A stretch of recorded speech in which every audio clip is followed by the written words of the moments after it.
Welcome to the session Contemporary Aesthetics.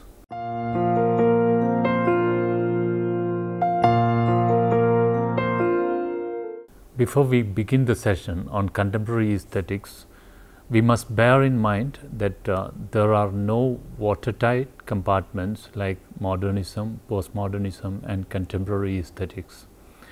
Many features of art are shared by different separate periods. Various periods of art are classified by art historians and art critics by different names for the purpose of study and for the sake of analysis. What forms the basis of this act of naming are the predominant features of art in a given period. So, though contemporary aesthetics is something that comes after postmodernism, it has elements of postmodernism and modernism in it. Modernism drew criticism for its Eurocentrism, but postmodern aesthetics, which has been interpreted as a crisis in the assumptions behind modernity, has also come under the criticism of Eurocentrism. Postmodernism claims that it offers room within itself for differences, but it has been successfully claimed by critics that in postmodernism, these differences are not valued but become subsumed in a meta-category of the undifferentiated. This means that all singularities become indistinguishable in the sameness. Postmodernism defends itself against the destabilizing threat of other by integrating it back into a framework which observes all differences and contradictions, says Nellie Richard in his essay Postmodernism and Periphery. The art of the 1970s and the early 1980s, particularly the critics of modernism, has been meticulously and comprehensively theorized in terms of postmodernism. Books like Theory in Contemporary Art since 1985 by Zoya Cocker and Simon Long chose the year 1985 to inaugurate the contemporary art. It comes immediately after the moment that critical theory, along with the term postmodernism, entered into mainstream art discourse. The word postmodernism has, by the end of 1980s, lost much of its critical influence. Andy Grunberg wrote in the New York Times on September 16, 1990, "As it must to all, death comes to postmodernism," announcing the end of postmodernism. This situation arose in the United States because of a social atmosphere of cultural wars and censorship, homelessness and AIDS, and the intensification of identity politics. Contemporary art aesthetics, both theory and practice, addressed needs that deviated from what can be explained away as postmodern. In the other parts of the world, social transformations necessitated strategies more applicable to local contexts, and postmodernism is a term filled with connotations of colonial West. Globalization is characterized by increasing interaction, communication, and trade between all parts of the developed and developing world. Politically and culturally, globalization is sometimes seen as equal to westernization, capitalization, or Americanization. According to this view, there is only one superpower after the end of Cold War, the United States of America, whose political idea of capitalism and Western culture dominates the rest of the world. But this does not acknowledge the strength and impact of some non-Western cultural forms. In art, globalization involves many different forms of Western and non-Western engagement, which result in fusion and hybridization. This can also involve new perspectives on traditional art. Post-colonialism is an academic enterprise and political philosophy that developed in the late 1980s. This rapidly expanding and challenging area of artistic and cultural studies seeks to redress the bias and manipulations of Western European colonial and imperial enterprises. Its goal is equal status in the world for non-Western societies. It has been defined as the struggle of colonized people of various countries for material and cultural well-being against the circumstances of past and continuing colonial and imperial dominations. 19th century anthropologists and writers believed that West had civilization and its others did not. Recent advocates of multiculturalism have insisted that all human nature is civilization and worthy of respect. Still, scholars like Nicholas Missoff, in his An Introduction to Visual Culture, establishes that it's clearly not yet universally established in Euro-American society. He points out to the endless debate in Western films and television of the divide between the European and the other. If postmodernism, as Jean-Francois Lyotard proclaimed, is the end of meta-narratives, then that name had also run its course. The cultural and theoretical turns in the 1980s took us to new areas of aesthetic inquiry and divergent political insights. Developments like globalization, neoliberalism, and new media signaled shifts in human consciousness, and new practices began to address them. Contemporary artists' disregard of rules of medium made art more interdisciplinary. Besides, the artist became a cultural producer, a practitioner of one form of cultural authoring among many. In practice, the role of the artist, cultural producer, often coincided with other roles of, say, for example, curator, educator, or entrepreneur. Art world now has been increasingly seen as a cultural field, one among others, in which an interdisciplinary cultural producer operated. The French sociologist Pierre Bourdieu emphasizes that the field of cultural production is a specialized area. This area is guaranteed with an autonomy in its ability to bring forth heretofore unimagined representations. This can also invent models of resistance against the insidious and everyday forms of social and political domination. The rise of the biennials. Biennials play an important role in contemporary art aesthetics. A biennial is a massive international art show lasting for a few months, conducted periodically, and it may have taken its name from a flowering plant that takes 2 years to complete its biological life cycle. The proliferation of biennials has become integral to the explosion of contemporary art. Venice Biennial, founded in 1895, is the oldest biennial, and Sharjah and Istanbul biennials have emerged as the two of the most interesting ones. In the biennials that began when Havana Biennial was opened in 1984, art is a means that enables curators to work toward breaking the isolation of their peoples and regions and redefining national and international relationships. These large international shows are sites for experiment and exchange and are major tourist attractions.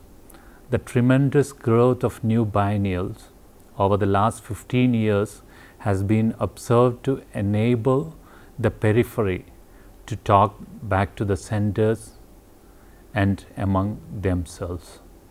The major biennials in places like Gwangju, Havana, Tirana, and Sharjah are examples. With around 100 biennials in the world, these events have established themselves as international showcases of contemporary art. In most of these exhibitions, art is also seen as a means of improving society and make the world a better place to live in. According to Lillian Lames Godoy, the director of the Centro Wilfredo Lam in Havana and the organizer of all 5 Havana biennials, art is very important for the survival of humanity.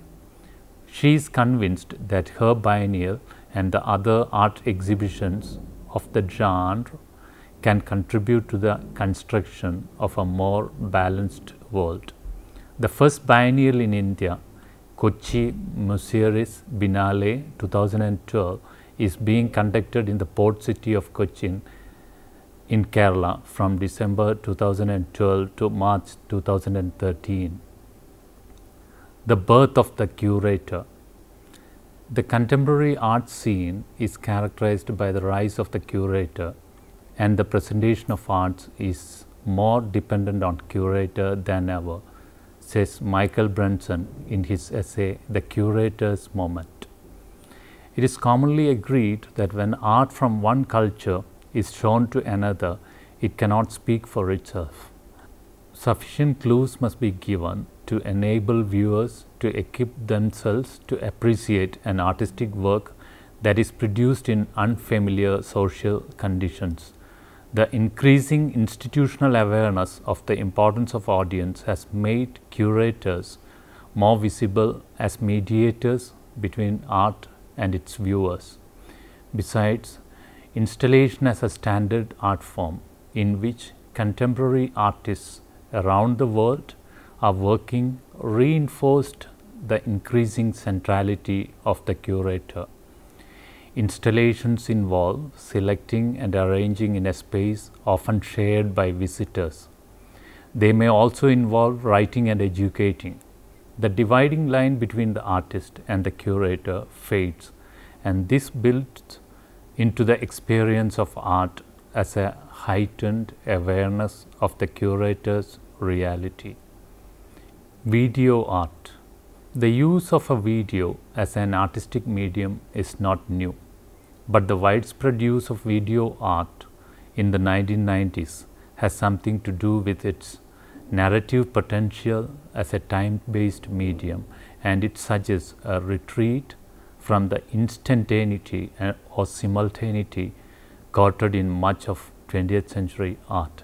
For example, in his 24-hour Psycho, the Glasgow-based neo-conceptualist Douglas Gordon tried to show the micro-narratives behind Alfred Hitchcock's classic film by slowing it down to approximately 2 frames per second.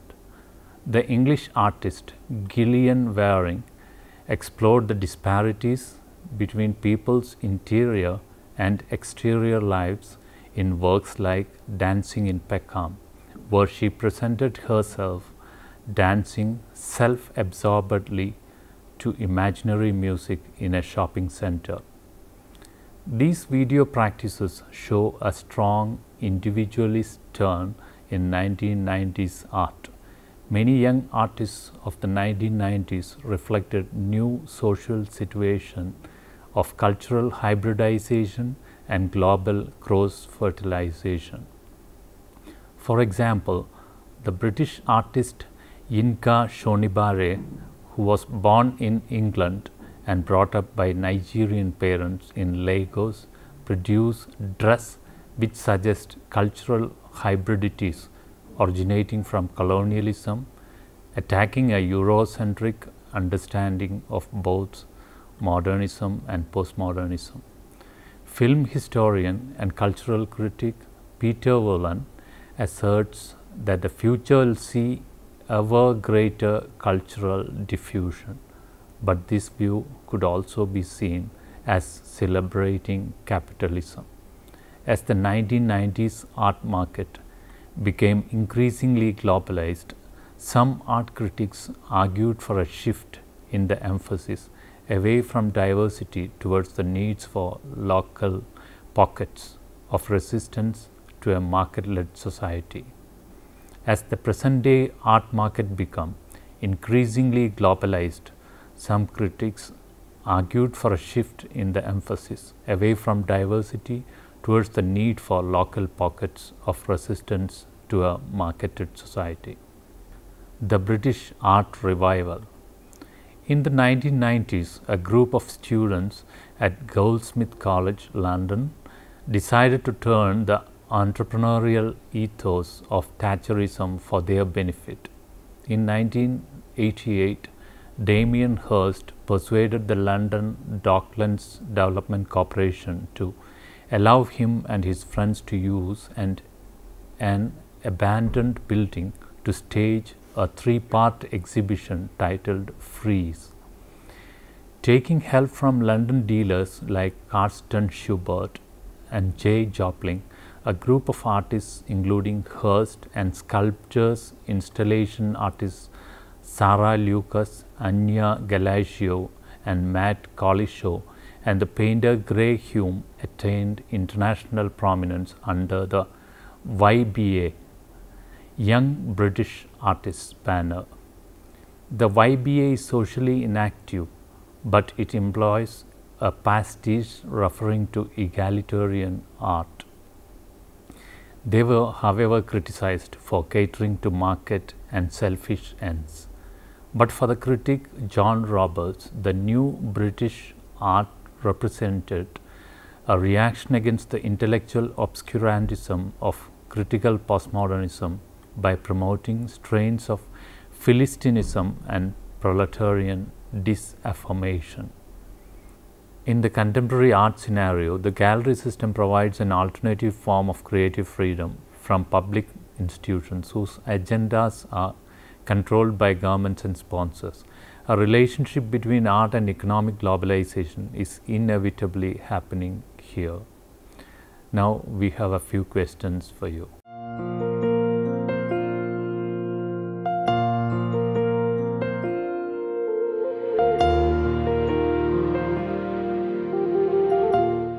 What is post-colonialism? And number 2, who said from today painting is dead?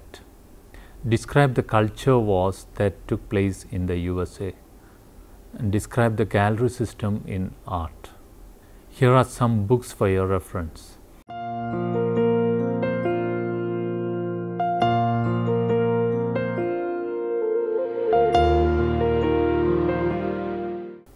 Pope Grant and Diana Naval, Art History, The Basics, London, Routledge, 2008.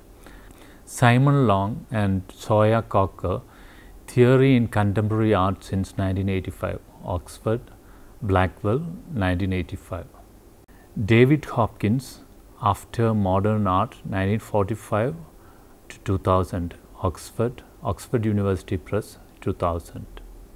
Hope you have got some ideas on contemporary aesthetics. We'll discuss another topic in the next session. Till then, goodbye.